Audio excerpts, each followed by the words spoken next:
আজকে আমি আবারও মজার একটি গোপাল ভাঁড়ের গল্প নিয়ে হাজির হয়ে গেছি তোমাদের মাঝে।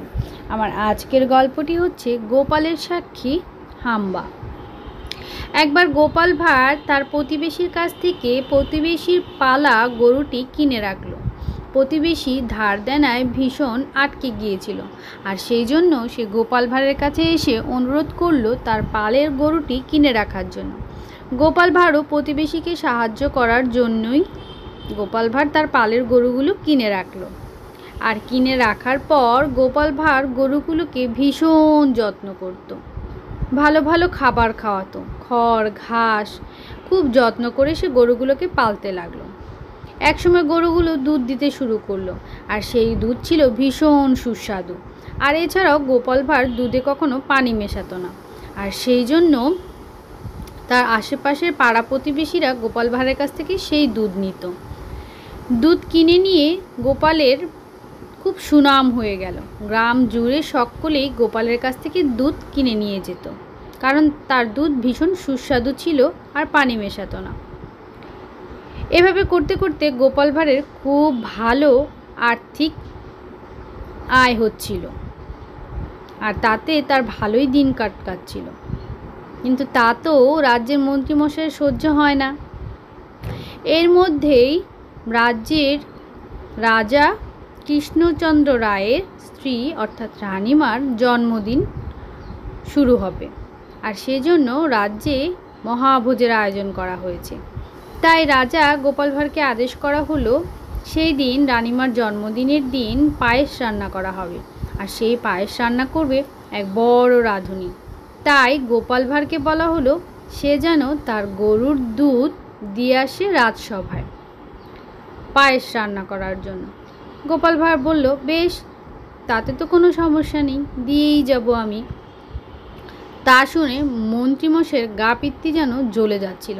সে তো একে গোপাল ভাঁড়ের এই অবস্থা একদমই সহ্য করতে পারছিল না, তার ওপর রানীমার জন্মদিনে গোপাল ভাঁড়ের গরুর দুধ দেওয়া হবে, এতে তো গোপাল ভাঁড় আরও বেশি ফুলে ফেঁপে উঠবে। এই জন্য সে একদম সহ্য করতে পারছিল না। তাই সে এক কুবুদ্ধি শুরু করলো, আর সে তার কুবুদ্ধির সঙ্গী হিসেবে যুক্ত করলো সেনাপতি মশাইকে। সেনাপতি মশাইয়ের সাথে সে বসে বুদ্ধি শুরু করলো, আর সে তার চেলা চামুন্ডা গটা আর ঘটাকেও ডেকে আনলো। গটা আর ঘটাকে ডেকে সে বুদ্ধি করলো গোপাল ভাঁড়ের গোয়াল থেকে গরুগুলো চুরি করবে। তাতে তো গোপাল ভাঁড় আর গরুর দুধ বিক্রি করতে পারবে না, আর রাজামশাইকে রানীর জন্মদিনে পায়েস রান্না করার জন্য দুধও সরবরাহ করতে পারবে না। তাতে রাজামশাই গোপাল ভাঁড়ের উপর রেগে ওকে গরদান নেওয়ার শাস্তি দেবে। এই বুদ্ধি করলো দুইজন। তারপর গটা ঘটাকে বলা হলো তার গোপাল ভাঁড়ের গোয়াল থেকে গরুগুলো চুরি করার জন্য। গটা ঘটাও ঠিক তাদের কথা মতোই রাতের অন্ধকারে গরুগুলো চুরি করার জন্য গোপাল ভাঁড়ের বাড়িতে গিয়ে উপস্থিত হলো। কিন্তু তারা গোপাল ভাঁড়ের গরু চুরি করতে গিয়ে গরু তো চুরি করতে পারলই না, বরং গরুর দুটি লাথি খেয়ে আসলো। লাথি টাথি খেয়ে তারা যখন মন্ত্রীমশাইয়ের কাছে এসে সব কিছু খুলে বলল, মন্ত্রীমশাই তো ভীষণ রেগে গেল। বলল, তোরা কোনো কাজেরই না, তুই গরু চুরি করে নিয়ে আসবি, তাই তোরা পারলি না, গরুর লাথি খেয়ে আসলি। এটা করলে তো হবে না, আমাকে অবশ্যই কিছু করতে হবে গোপালকে জব্দ করার জন্য। তখন সে আরেক নতুন ফন্দি আঁটলো, আর সেই ফন্দি মতো পরদিন সকালে রাজসভায় গটা আর ঘটা গিয়ে উপস্থিত হলো। তখন সকলেই উপস্থিত ছিল, গোপাল ভাঁড় সহ। গটা আর ঘটা সেখানে গিয়ে গোপাল ভাঁড়ের নামে নালিশ করতে লাগলো।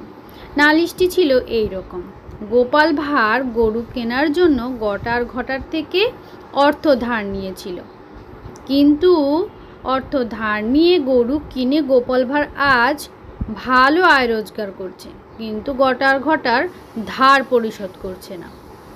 এ কথা শুনে গোপাল ভাঁড় তো আশ্চর্য। সে বলল, আমি যে অর্থ ধার করেছি তা আজকে আমি প্রথম জানলাম মহারাজ।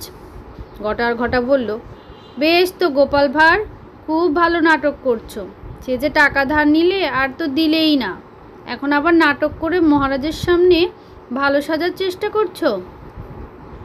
তখন গোপাল ভাঁড় বলল, বেশ, আমি যে তোমাদের কাছ থেকে টাকা ধার নিয়েছি তার সাক্ষী কে আছে বলো? নিশ্চয়ই মন্ত্রীমশাই তোমাদের। মন্ত্রীমশাই তখন রাজার সামনে বলল, না না না মহারাজ, আমি এইসব ব্যাপারে কিছুই জানি না। তখন সেনাপতি মশাই উঠে দাঁড়িয়ে বলল, গোপাল ভাঁড় যে টাকা ধার নিয়েছে তার সাক্ষী আমি মহারাজ। আমার সামনেই গোপাল ভাঁড় ওদের কাছ থেকে টাকা ধার নিয়েছে। এই কথা শুনে গোপাল ভাঁড় বুঝতে পারল এই ফন্দির মধ্যে সেনাপতি মশাইও যুক্ত হয়ে গেছে। তখন আর কি করা, রাজামশাই তখন বলল, গোপাল ভাঁড়, তোমার নামে না হয় ঘটা ঘটা মিথ্যা বলছে, সেনাপতি মশাই তো আর মিথ্যা বলছে না। তুমি শিগগিরই ওদের টাকা পরিশোধ করবে, আর যদি টাকা পরিশোধ করতে না পারো 7 দিনের মধ্যে ওদের গরু ওদেরকে ফেরত দিয়ে দিবে। এই বলে সেদিনের মতো রাজসভা শেষ করা হলো। এরপর বাড়ি ফিরে এসে গোপাল ভাঁড় খুব চিন্তায় পড়ে গেল সে কিভাবে প্রমাণ করবে যে ঘটা ঘটা মিথ্যা কথা বলছে। তারপর এমন করতে করতে রানীর জন্মদিন চলে আসলো। সেই দিন গোপাল ভাঁড়ের রাজপ্রাসাদে দুধ দেওয়ার কথা ছিল। কথা মতো গোপাল ভাঁড় রাজপ্রাসাদে দুধ দিল, অর্থাৎ দুধগুলো এসে রাজপ্রহরীরা নিয়ে গেল। নিয়ে যাওয়ার পর রাঁধুনির কাছে যাওয়ার পর রাঁধুনি দুধগুলো দেখেই একদম চিৎকার চেঁচামেচি শুরু করলো। সে বলল, এই দুধগুলোর মধ্যে একদম পানি মিশানো, আমি এই দুধ দিয়ে পায়েস রান্না করতে পারবো না। যাও গিয়ে রাজামশাইকে বলো। রাজামশাইকে যখন গিয়ে প্রহরীরা এই কথা বলল, রাজামশাই তো রেগে মেগে পুরো আগুন হয়ে গেল। গোপাল ভাঁড়ের এত বড় সাহস, আজকে রানীর জন্মদিনে পায়েস রান্না করা হবে আর সে দুধে পানি মিশিয়ে দিয়েছে, এক্ষুনি ওকে ধরে নিয়ে আসো। তখন রাজপ্রহরীরা গোপাল ভাঁড়ের বাড়িতে চলে গেল আর গোপাল ভাঁড়কে ধরে নিয়ে আসলো। গোপাল ভাঁড় আসার সময় তার সাথে করে তার পালের গরুগুলোকেও নিয়ে আসলো রাজ দরবারে। তারপর গোপাল ভাঁড়কে জিজ্ঞেস করা হলো। রাজামশাই গোপাল ভাঁড়কে খুব রেগে গিয়ে জিজ্ঞেস করলো, কি তোমার এত বড় সাহস, তুমি আমার প্রাসাদে পায়েস রান্না হবে আর তাতে তুমি পানি মেশানো দুধ দিয়েছো? তুমি তো ভীষণ অন্যায় করেছো, আজকে তোমার গর্দান আমি নিয়ে নেব। তখন গোপাল ভাঁড় হেলতে দুলতে ভুঁড়িটা নাড়িয়ে চাড়িয়ে বলল, রাজামশাই, আমি তো কিছু করিনি, আমি তো দুধে পানি মেশাইনি, মনে হয় গরু দুধ দিয়েছে, গরুই বোধহয় তার দুধে পানি মিশিয়েছে। একথা শুনে রাজসভায় সবাই হো হো হো করে হাসতে লাগলো। গরু কি আবার নিজের দুধে নিজে পানি মেশাতে পারে নাকি? তখন গোপাল ভাঁড় বলল, তা গরুকেই জিজ্ঞেস করে দেখুন। তখন গোপাল ভাঁড় গরুকে বলল, কি হে গরু, আমি কি তোমার দুধে পানি মিশিয়েছি? গরু তখন স্বভাব সুলভভাবেই মাথা নাড়ানাড়ি